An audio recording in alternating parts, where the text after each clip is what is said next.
Welcome to another episode of Roll Up a Parole. So get your blunts rolled and your drink poured. Alright, I will be here on the day, Mr. Roll Up. Another parole hearing. Look at her face here, everybody.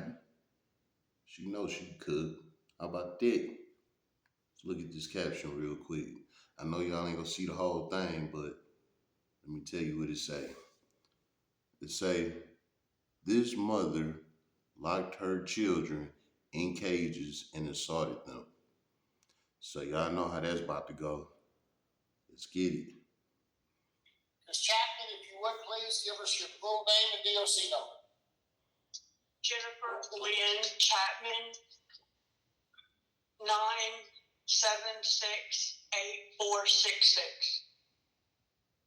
Ms. Chapman, let me explain our process to you. First, I'm going to read some information into the record, and then the board will conduct a parole interview with you. At the appropriate time, we'll allow participants who've indicated they have a desire to speak to have their input. At the end, you'll be allowed to make a brief statement before the board votes. Do you understand our process? Yes, sir. This is a matter of Jennifer Chapman, date of birth, April the 13th of 1979. She's a first-time offender. She is not eligible for parole. She has a full-term date of July 3rd of 2027. She is currently serving a 7-year sentence on the charge of indecent behavior with the juvenile. Ms. Chapman, is that all accurate? Yes, sir.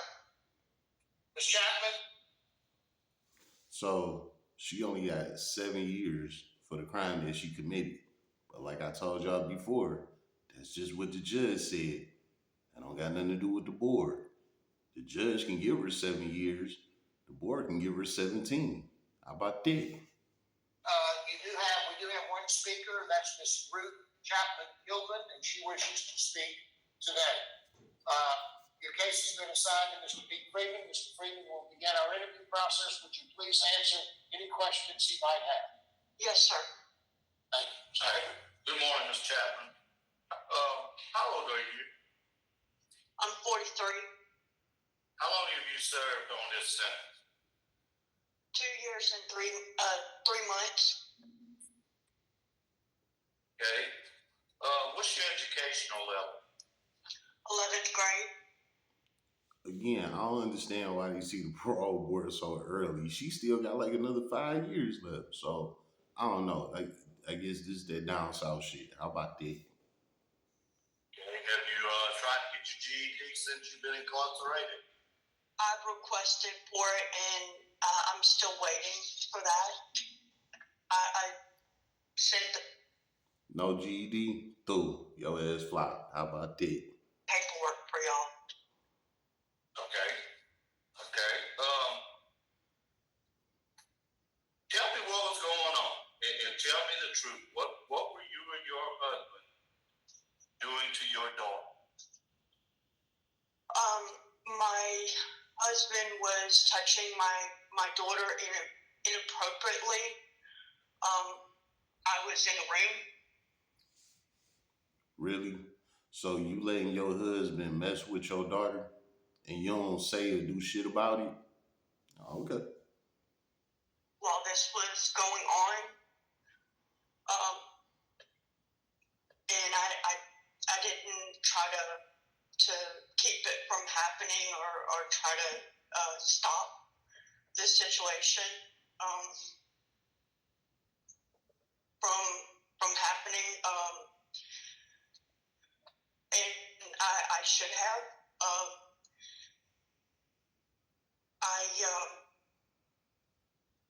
My belief as Pentecostal, we go by biblical standards and do things that the Bible expects us to do, and I thought that my actions were good and right, but they were not. And I understand that, and it was very wrong and inappropriate what happened. I never should have let that happen, and to hurt her in the way that she did get hurt is something that I live with for the rest of my life. I can't change the past, but actions were inhuman, and that never should have happened to a person that is a mother to a child. It never should have happened. How do you think this has affected your daughter? I mean, put yourself in her shoes. What do you think she's feeling?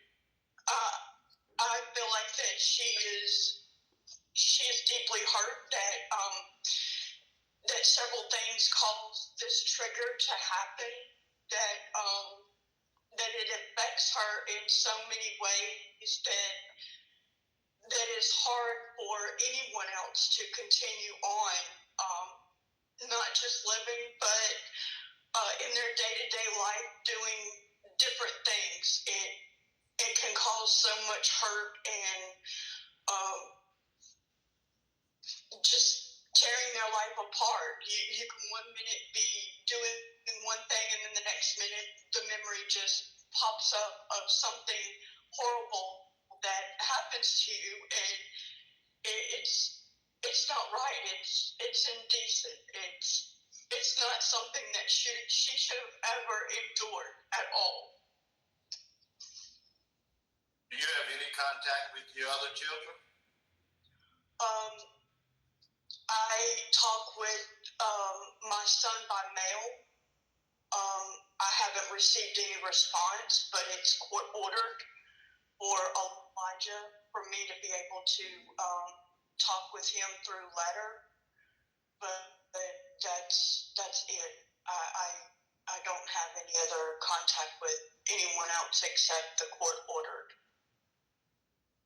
I see you back on 8/22/14. You were arrested for cruelty to juveniles. The charge was no problem. What did they allege that you did? The alleged was that I had put my daughter Esther in a cage, which was not true at all. Esther's behavior, I went to court for that. She's still in. Why would be, hold up, my bad. Why would you be accused of putting your own child in a cage? That shit just don't happen every day. Like, no. You did that. That's why you're being accused of it. And you don't want to stand up for what you did. And this is why you're going to get flopped. Dishonesty. In a mental hospital to this day. She was displaying, trying to burn down the side of the house, hiding knives, putting medicine under my kids' food. We were trying to get help. Miss Tiffany Sanders helped us to get our kids back with the condition that I give up rights to my daughter in order to get the other kids back.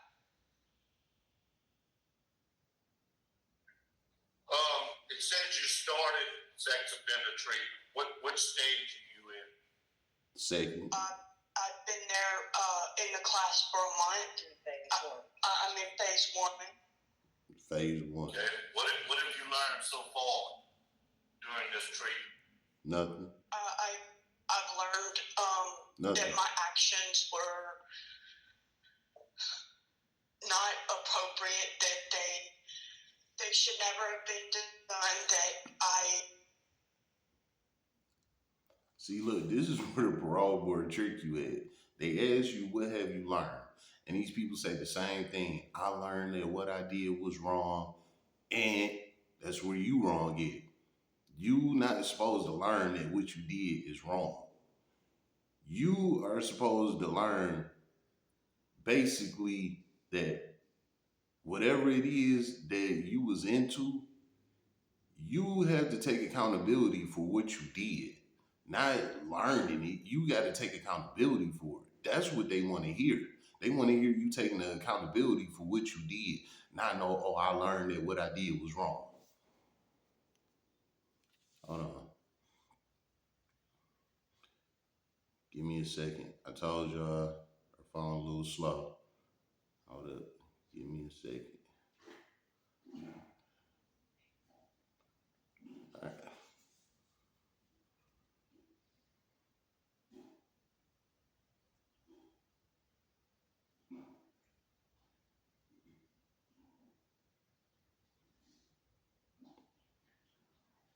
I should never have let my daughter face what she had faced, and for that, I'm so truly sorry. I can't change the past. I can't, but I have learned, that my actions were not right at all. That they never should have happened. And I'm hoping that my daughter will forgive me, and hopefully one day, she will be able to let me back in her life. I know that that's something hard, and I understand if she doesn't, but I hope and pray that she does, because I do love her, and I am truly sorry for those actions that was caused. What other classes have you taken? Nothing. I was in counseling. That's no longer provided here. But I have requested to try to get some kind of counseling resources. I've participated in Bible courses. I've gotten 6 certificates for, while waiting to get in the other resources that I was waiting to be getting in. I'm hoping that upon release that I will be able to and promise to go to court-ordered counseling to finish the sex offense class, grief counseling. I'm hoping to get my GED, attend church, and any other classes that anyone sees fit to put me in. I'm promising to do those things because I want to better myself. But it's not about me, it's about my daughter and what she's facing. But I know that I also need to get better so that this will never happen again, that she will never have to hear that her mother has done something this terrible ever again. Yeah, you say you've taken Bible courses. Yes. You understand now that the Bible courses, I mean, the Lord not wants you to do what you did to your daughter. I mean, how do you think that the Bible was telling you to do this? I guess I would say that being a Pentecostal, we follow what the Bible says, even to the point of we don't believe in divorce. I thought that allowing my husband to do what he did was the right thing, but I understand that I was wrong, and it never.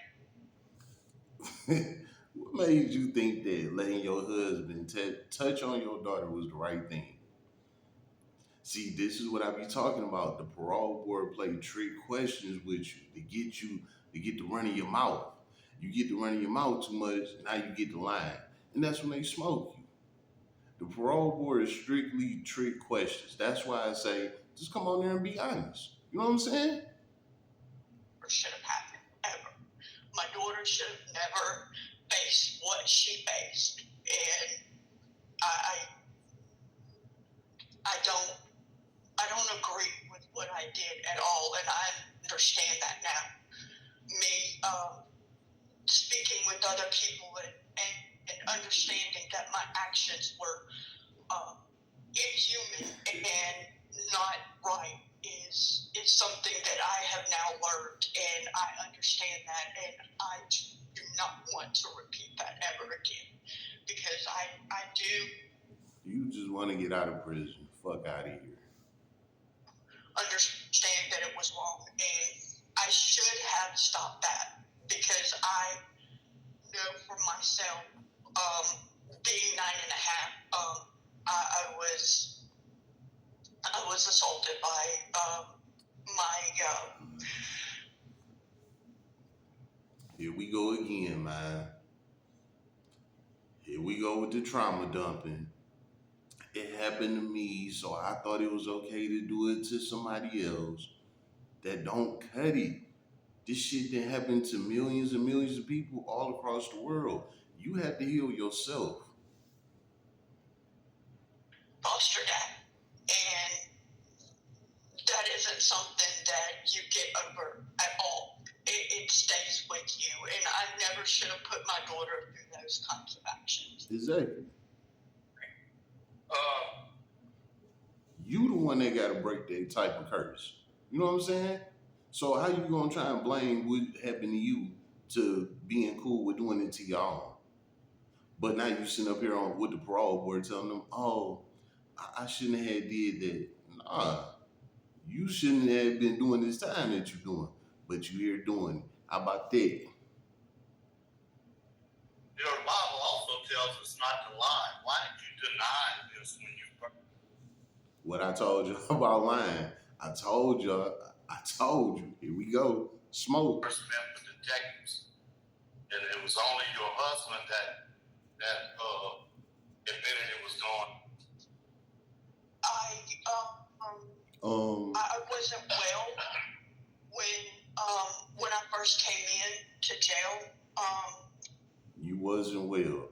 See? Now she just digging a deeper hole, man. Crazy. I can't even remember what my first charges were.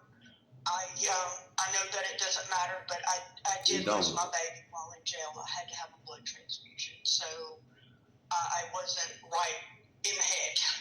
I wasn't thinking straight. I was sick.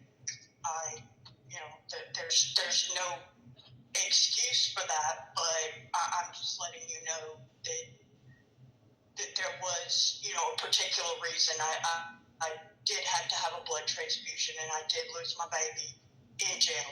And all law enforcement opposed. Your family, Lucy Arcer, is in favor. The victim is opposed. Staff, do you have any comments that you wish to make? The victim is opposed to you coming home. The victim is your daughter. Your daughter don't even want you to come home. How about that? I can make a few if that's okay.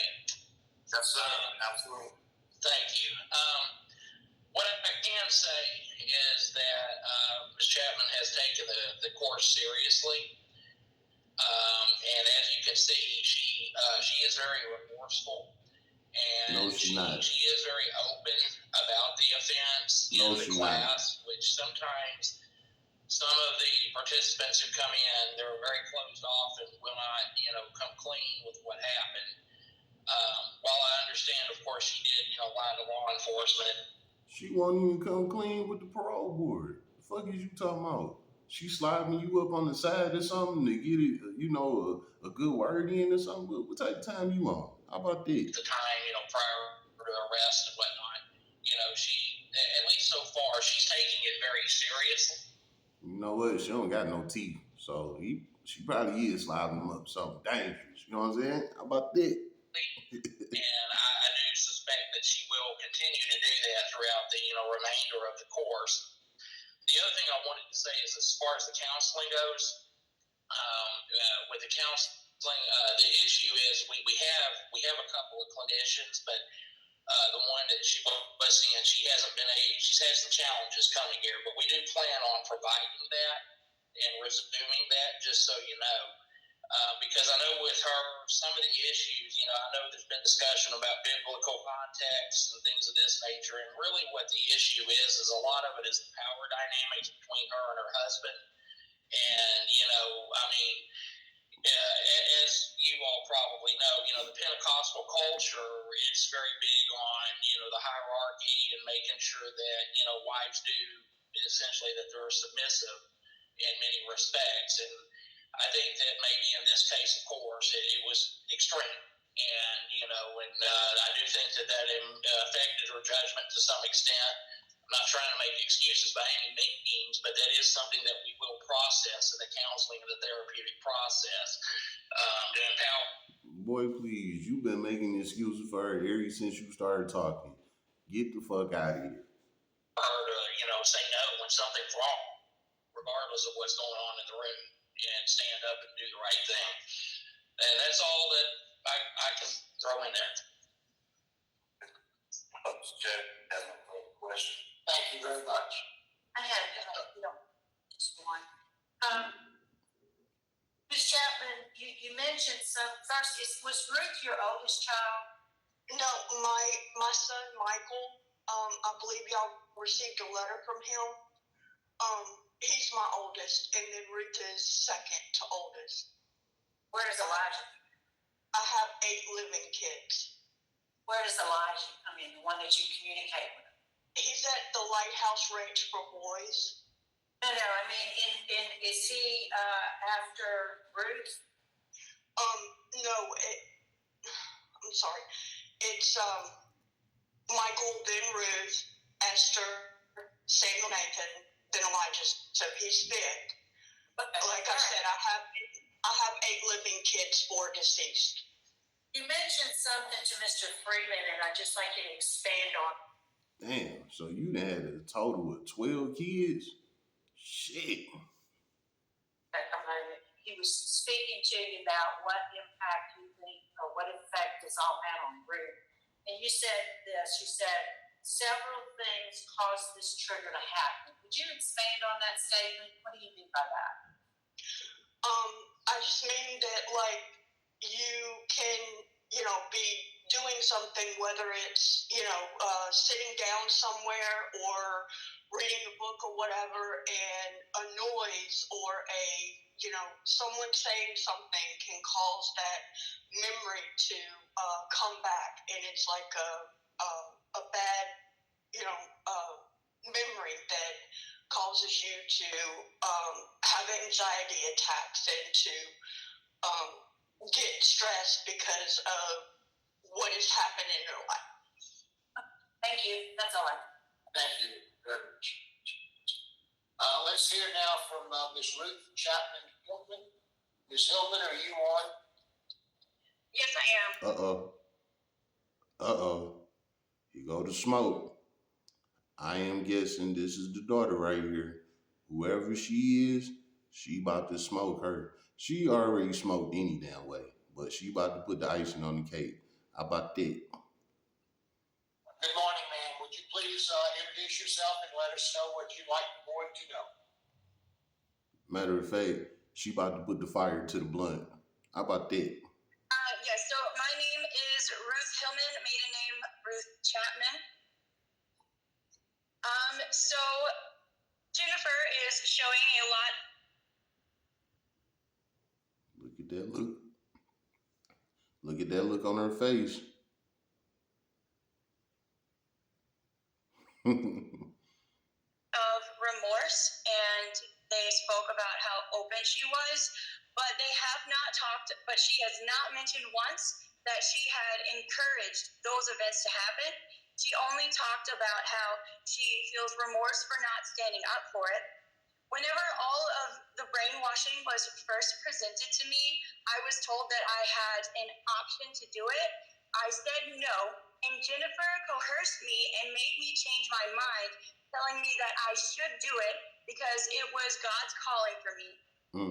It was several conversations I had with them. She encouraged it the whole entire time. Look at her face, everybody. How about that? I was told that she was kind of there to help prevent me and Joseph from going too far. And every once in a while, during the times when I was being molested, she would say something like, "You're getting too close," or "You need to slow down." That meant that she was watching closely. She knew exactly what was going on. She also was talking about triggers and how it has, how that can bring up really difficult stuff, and it does. It would have been much, much easier for me to completely forget all about this and not seek legal action, but I have fought these past few years to keep my siblings safe and to keep these pedophiles away from my siblings. And I please ask that you don't undo the work that I have fought for these past couple of years. For me, boy, big denied. How about that? Jennifer is a repeat offender because whenever all of my first siblings were taken into foster care, they were given back a year later, and then right after that, 1 year after all the kids were brought back into the home, that's when I was victimized. So she showed remorse that first time. She got all of her kids back, and then she went right back to the exact same thing that she started before. Damn, I couldn't even do the whistle right. Smoked. How about that? Thank you very much, Sylvia. We certainly do appreciate your courage in being here today. So thank you for your comments. Ms. Chapman, is there anything you'd like to say before the board votes? Yes, I'm hoping and praying that my daughter can get on with her life and that she could have a happy life, and that I'm asking for her forgiveness in this situation. I understand that I can't change the past, but I do love her, and I am hoping and praying that she can forgive me for this situation. I understand that this isn't something that a child should face, and I'm deeply sorry for the actions that has been caused. Thank you, Ms. Chapman. We appreciate your comments. And we're ready to vote? Yes, sir. Mr. Freeman? I don't know, it didn't froze or something, but it's still playing. So don't get on Mr. Roll Up for why, everybody's still in the same position. Some little technical difficulty is going on. But anyway, she about to get smoked by these three panelists right here. How about that? First off, I want to thank Ms. Hillman for showing up and speaking today. I know it takes a lot of courage, and it was very inspirational to hear you talk, and I'm glad that you did come today. Ms. Chapman, you've only served 2.3 years. I don't think that's near enough. Mm-hmm. I think you need to get much more classes, victim awareness, things like that. You need to finish your sex offender class, and you also need to get back into counseling. So my vote today is to deny. Mm-hmm. Thank you. Thank you, Mr. Chairman. I too want to thank you, Ruth, for your courage to come forward in the beginning and for you to be concerned about your siblings. Thanks for being here today. It's very important to the process. Ms. Chapman, I agree with my colleague, Mr. Freeman, based on the opposition that's been expressed here today, the law enforcement opposition, the serious nature of the offense, your need to complete the sex offender treatment and to get engaged in the counseling mentioned by Dr. Hanser. My vote today is to deny your vote. Thank you, Mr. Johnson. I'd also like to, again, thank Sylvan for the courage of being here today. It's very important to our process. It wants to be heard. It has been heard. This Chapman, you've received 2 votes to deny your parole. I agree with both of my colleagues. With all the reasons they've said, you have a lot more work to do. You're moving in the right direction, but you've still got a lot more work to do. So, your request for parole today has been denied. Good luck to you.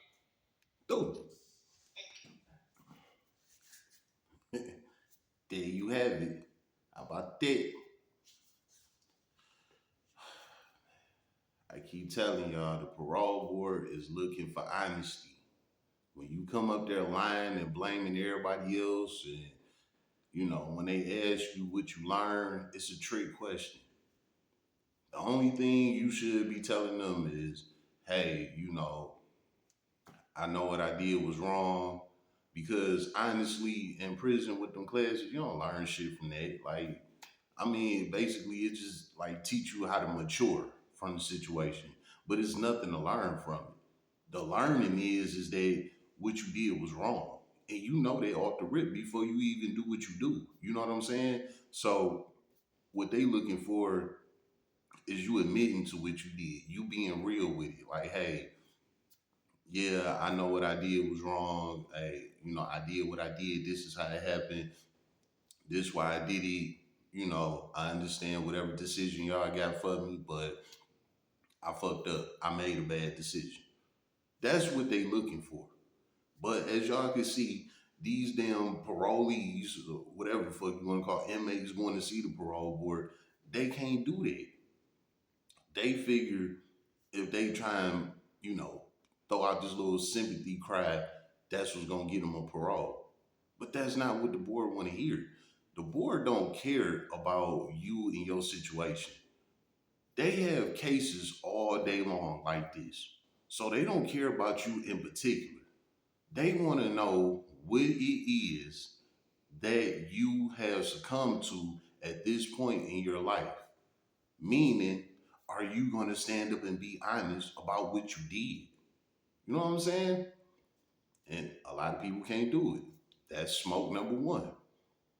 Number two, when you got victims getting up there speaking against you, especially your own kind, smoked. And number three, what's number three? Number three is really number one for real. But what's number three, y'all? Them programs. She's still in phase one of her sexual program. What did they say? It's like 4 phases of it? Baby, you got a long way to go. You know what I'm saying?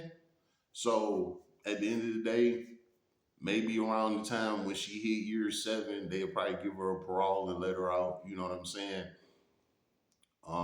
Again, she didn't harm nobody, like I said before, even though she did mental trauma to her kid, but she didn't hurt nobody herself. Again, take a grain of salt with it. You know what I'm saying? But that's just what it is. That's how the system look at shit. So she just might get out for that reason right there. Or maybe not. She might get flopped a couple of times. Who knows? But she'll have her day. She will get out one day. And when she do, she gonna be on heavy ass stipulations. Heavy. You know what I'm saying? No contact with the kids. Can't be around the kids. She gonna have to register as a sex offender. You know what I'm saying? And you know that registry is for the rest of her life. So she definitely in a deep ass hole. You know what I'm saying? Regardless of her doing time now, even when she get out, she still gonna be hit even with that. You know what I'm saying? And if she can't uphold the stipulations, guess what? She gonna be back in prison, back in front of this parole board again, trying to get another parole. But by that time, if that happen again, they gonna flop the hell out of her. She probably ain't gonna never get out. See, this is why they put these stipulations on you so that you can fuck up and they can bring you back to that motherfucker just so you could do this process all over again. That's money in their pocket. You hitting their hand every time you don't complete your stipulations, you don't register, whatever it is that they got you on, if you not doing it, or even if you, no matter how it go, they getting paid for it at the end of the day. But if you not doing it the way how they want you to do it, your ass gonna be right back in front of them in that damn jumpsuit, begging and pleading for your life. You know what I'm saying? So don't think she got off easy with 7 years and all that. Like, yeah, it might look like that. You know what I'm saying? But like I said, even if she do get out, she got to register as a sex offender, and that is for life. And when you don't register, you know what happened? They bring you back to jail. Just like with that young guy, a couple of videos ago, I did when he wasn't registering shit like that. His ass back in jail. They don't play that shit. You know what I'm saying? So if she want to play with them, they gonna play with her. That's all I got for you. How about that? It's been another episode of Roll Up a Poet. So get your blunts rolled and your drink poured.